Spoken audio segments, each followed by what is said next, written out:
rara vez, por lo menos en los austriacos modernos, los antiguos sí, se centran en el sistema de valores que lleva a que existan capitales para poder invertir después. Y esto es lo que quería yo tocar hoy, y que es lo que explica Bell. Es decir, la sociedad capitalista se funda en una serie de sociedades que tenían una serie de valores, y no todas las sociedades lo tienen, y a día de hoy no todas las sociedades lo tienen. Además, esos valores, igual que se tienen, se pierden. Y esta es la tesis de Bell. Las sociedades ricas, opulentas, generan una serie de hábitos de consumo, una serie de hábitos de conducta que pueden llevar potencialmente a la destrucción del sistema que los hizo ricos a ellos. Por tanto, el capitalismo no es una cuestión solo de bolsas, valores, mercados, divisas, cosas por el estilo, es una cuestión de valores. Valores, ideas, principios. Eso es lo que básicamente explica el sistema capitalista. Repito, sin el sistema tampoco funciona de nada. Pueden ustedes trabajar como burros, ahorrar como burros, pero si el sistema no les permite invertirlos bien, asignar bien esos ahorros, van a seguir siendo pobres. Pero sin ese ahorro previo, por mucho sistema que haya, no va a haber capitalismo tampoco. Es decir, una sociedad llena de bolsas, valores y cosas por el estilo, todo tipo de cámaras de compensación, cámaras de liquidez, cosas por el estilo, sin gente que ahorre parte de lo que gana, o empresas que ahorren parte de lo que ganen, no va a existir. Es más, puede darse el caso inverso, que cuanto más ricos seamos, ese capital se vaya destruyendo y las sociedades, aun contando con sofisticadísimos sistemas, sean cada vez más pobres, sean cada vez menos prósperas. Pero está, por ejemplo, un viejo victoriano que nadie conoce, y eso que está traducido hace mucho tiempo, que se llama Samuel Smiles. Curiosamente, tiene una serie de libros que se llama Ahorro, Vida y Carácter, Vida de los Grandes Industriales, por ejemplo, ¿no? Ayúdate, es decir, que explica de una forma simple cómo prosperar. Y básicamente lo que explica él es una serie de hábitos de conducta, son principios, son valores, valores que los gallegos o los castellanos de antes tenían y que ahora se perdieron.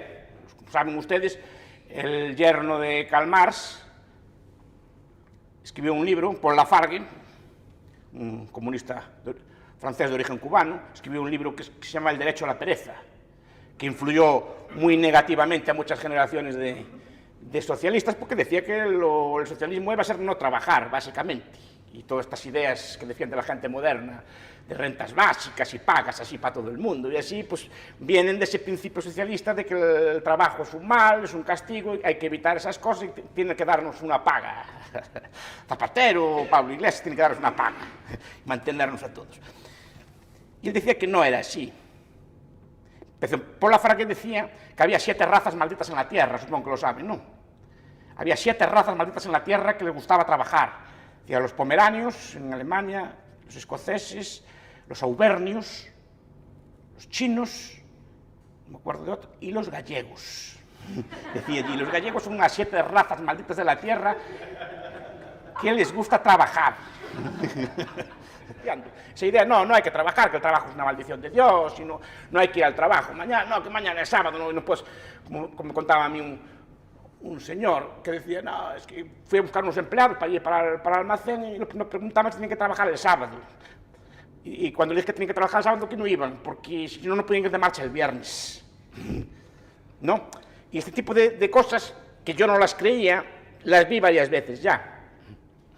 Las vi varias veces ya en gente joven. Entonces digo, eso, ¿de qué deriva esa falta de actitud del trabajo cuando los gallegos de antes, yo recuerdo pues, a mis abuelos o los amigos de mis abuelos trabajando los domingos por la mañana y tal, así todo el día levantando, decían, las vacas comen todos los días, diciendo así, no había descanso y era todo el día trabajar y consideraban una vagancia estar así ocioso, incluso los sábados por la tarde iban allí a acabar el campo, es decir, no había descanso, a lo mejor el domingo por la tarde descansaban un poco, pero no es decir, ese tipo de vida que fue lo que llevó a Galicia, en general a España, en general a los pueblos de Europa adelante, se está perdiendo, y se pierde precisamente por un exceso de opulencia. Entonces, Smiles incide, y esto, repito, que este tipo de libros ya no se inciden, en valores, en principios que se están perdiendo.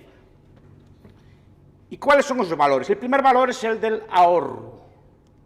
El ahorro es un valor principal. El ahorro requiere sacrificar consumo presente por consumo futuro. Esto es, no gastar todo lo que se ingresa, sino apartar una pequeña parte para el futuro. Si ustedes leen cualquier libro de finanzas personales, que es una literatura que creo yo que debería enseñarse, yo no creo mucho en la escuela pública, como ya verán, pero de enseñarse algo, ¿por qué no enseñan unas pequeñas finanzas personales a los jóvenes? No finanzas de empresa, no finanzas corporativas, sino pequeñas finanzas personales, llevar tus cuentas personales al día, de no gastar más de lo que ingresas, etc. Entonces, si leen cualquier tratadito, de los que hay abundantes, muy buenos, el de Kiyosaki, por ejemplo, de Padre Rico, Padre Pobre, que es un libro que a mí me gusta mucho, por ejemplo, o cualquier libro de este estilo,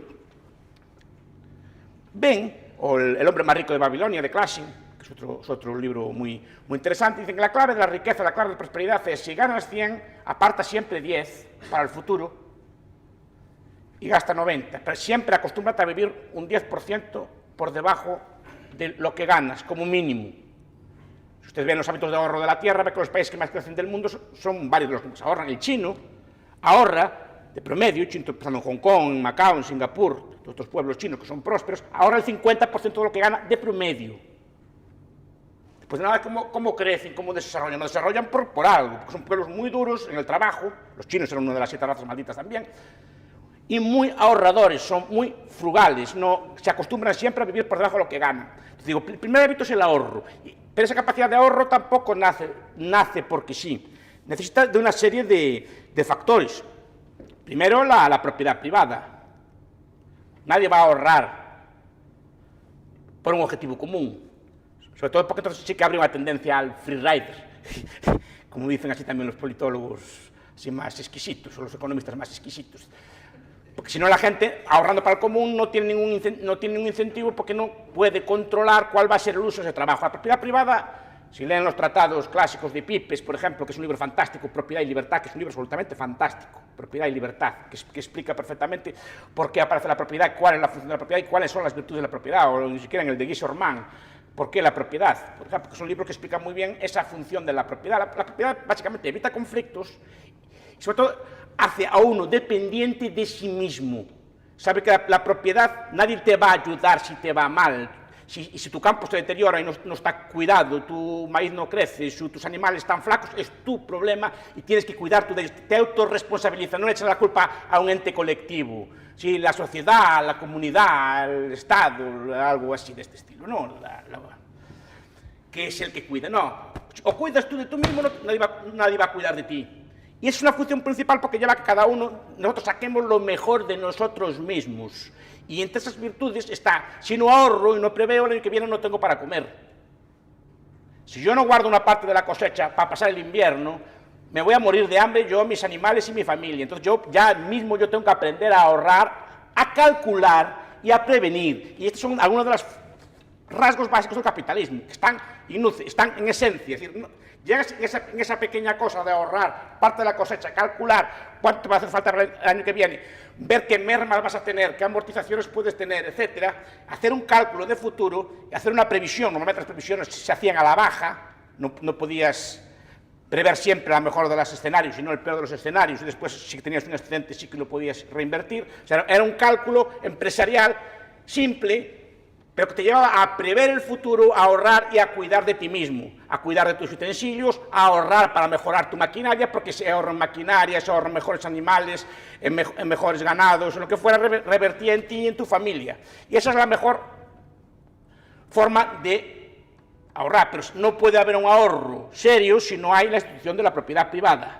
Pero el ahorro además requiere de una serie de valores, o requiere de una serie de virtudes. La primera de ellas es el autocontrol.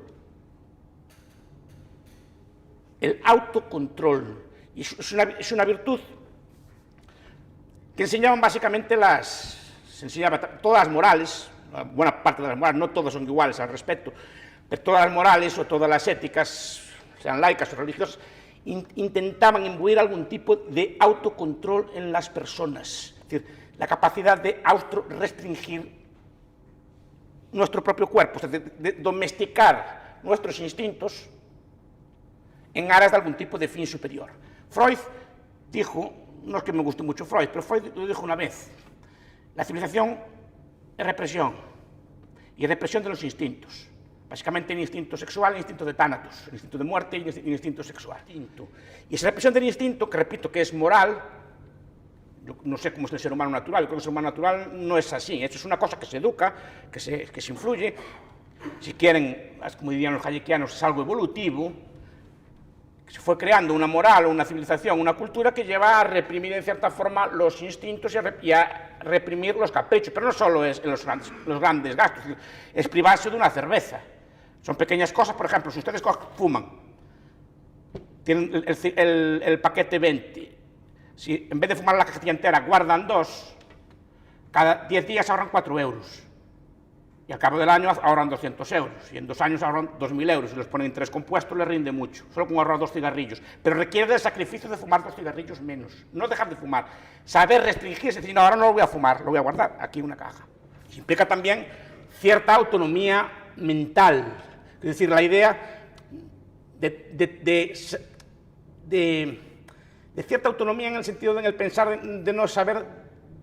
De no llevarse por la masa, digamos, es decir, por no llevarse por las modas, por imitar al vecino. Si el vecino tiene un coche nuevo, hay que comprar un coche nuevo. Si la moda está en comprar tales zapatos o tales ropas, hay que comprarlos porque está de moda, etc. Esa cultura del gasto, de querer imitar, de querer vivir el momento, también en ese aspecto requiere cierta autonomía mental.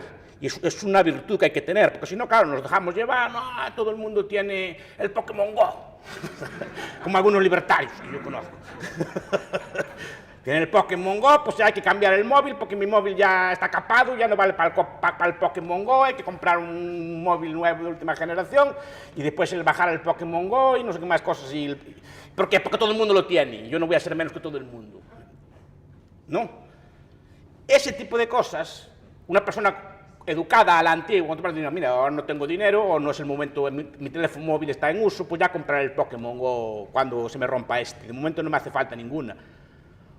O mi coche aún aguanta un año más, o mi casa, pues a lo mejor no es el momento de cambiarla, porque aún no tengo ingresos suficientes para cambiarla, porque los vecinos tienen una casa más grande, yo no tengo por qué tener. Eso requiere una autonomía mental, de no saberse llevar, porque si no nos incurrimos en gastos muchas veces innecesarios, no, son gastos que nos llevan a una cosa que es terrible, que apunta muy bien Smiles, que es el vivir a crédito.